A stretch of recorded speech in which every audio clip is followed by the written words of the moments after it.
I get, pretty much everybody and his brother is sending out, particularly all the Substacks, the newsletters, and there's about, 30 or 40 of them that I subscribe to.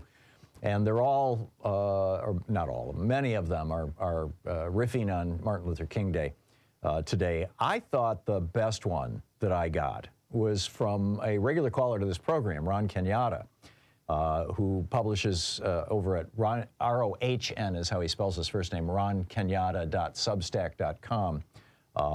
And it's titled, What MLK Would Think Today, Difficult Days Ahead. If you just go over to substack.com and plug in Kenyatta, you'll find it.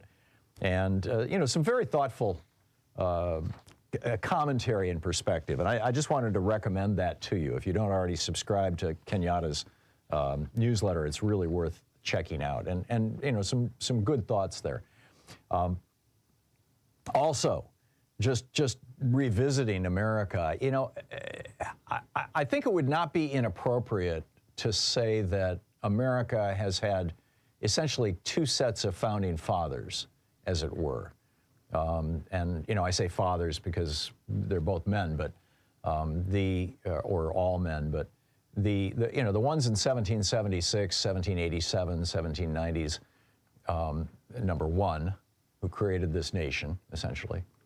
And then the second incarnation of our nation was the Civil Rights Movement, and specifically, 1963, the March on Washington, led by the Reverend Dr. Martin Luther King, whose birthday is actually today. Today is one of those rare days when Martin Luther King Day actually is his birthday. He was born in 1929 on this day. But that in 63, that then led to the 1964 Civil Rights Act. And then when Lyndon Johnson got reelected in 1965, he got the Voting Rights Act passed. And also in 65, and this is a big one that is usually kind of falls off the radar screen, was changing our immigration laws. Because in 1924, we got an immigration law that fixed immigration into the United States based on race, so that the percentage of white people in this country would never change. That got blown up in 1965 with the Immigration Reform Act. I think that was the name of it, words to that effect anyway, which did away with the racial quotas. And so, this has led to, in some ways, the so-called browning of America. And I see that as kind of a second start of America. I mean, you go back and look at the number of African Americans who were registered to vote in the South, for example, prior to 1965. And I don't have the specific numbers in front of me, but you can look them up.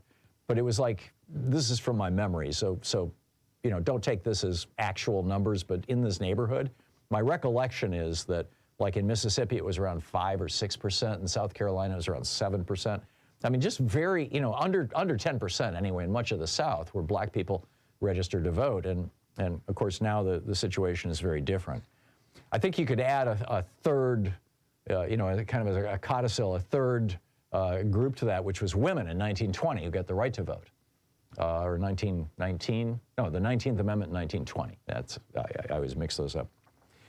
In 1964, in Cincinnati, the Cincinnati newspaper had a headline, King hits Goldwater with fascist danger. Kevin Cruz writes about this in his Substack today.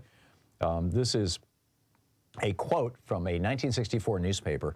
Keeping up with his attack against Republican presidential candidate Barry Goldwater, Reverend Martin Luther King charged this week that Goldwater, quote, represents a political philosophy that could lead America down a fascist path more dangerous than Hitler's Germany.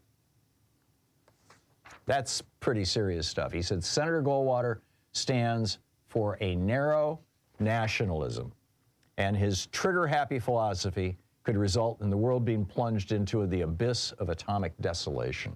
It's Dr. Martin Luther King. He also, another one of his comments that I think is, prescient's the wrong word, profound. Injustice, this is from his, letter from a Birmingham jail. Injustice anywhere is a threat to justice everywhere. We're caught in an inescapable network of mutuality tied in a single garment of destiny. Whatever affects one directly affects all directly. Never again can we afford to live with the narrow, provincial, outside agitator idea. Anyone who lives inside the United States can never be considered an outsider. So, you know, I want to honor the day and honor Dr. King, and as Kenyatta points out in his newsletter, talk is cheap, essentially. What's on your mind today? How you doing? I'm 67 years old, and the way I celebrate Martin Luther King is knowing that if he was alive today, he would be against the massacre and genocide in Gaza.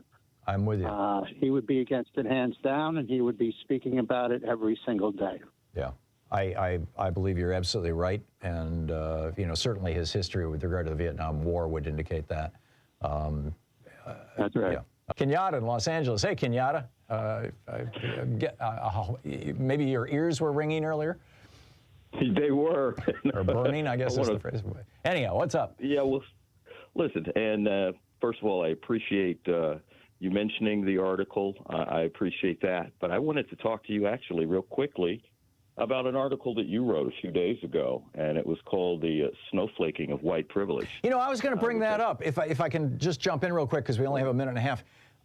You replied saying one of the top white privileges is getting to define what white privilege is, and obviously I was defining, you know, I was putting my own definition of it in there. What's yours? Mm-hmm. Well, no, that's a long answer, Tom. Okay.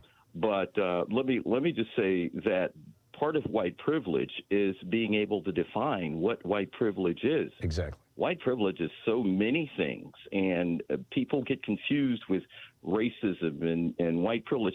They're very different things. You take, for instance, Clarence Thomas, who is clearly a white supremacist, even though he's a black man in the United States. But he's a white supremacist, but he doesn't enjoy white privilege. If Clarence Thomas takes off, ironically, his black robe and goes into the Target, he's going to get followed around like every other black person does, you know, to see if he's stealing something. So these are very different things, but it was an astonishing article, and I want to thank you for having the courage to write it and address it. Getting to Dr. King, he said three words that resonate with me, and he said difficult days ahead. Mm-hmm. I know you're aware that last week there was a young man, 26 years old, picked up in Florida, who had talked about a high-scoring event, a high-scoring Saints event. High-scoring is what white supremacists use for mass casualty events, mass shootings, and that they become saints. And this guy was a supporter of Donald Trump. Donald Trump's term started with violence. You remember Charlottesville. Yep. It ended with violence on January 6th. Yep. Donald Trump, we've got difficult days ahead. There's no doubt about it. I just wanted to say that to you. And lastly, I wanted to mention to you that as we celebrate Martin King Jr.'s birthday today, 5 weeks from now will be not a celebration, but will mark the assassination of Malcolm X. And many the European American media always wants to pit black men against each other. Actually, these two men were very fond of each other. They weren't very different, and had actually started to intersect at the time of their brutal assassinations. Yeah. Martin King, the only difference was Martin Luther King was trying to appeal to the white man's heart. Malcolm X was trying to appeal to the black man's mind. That's a brilliant analysis.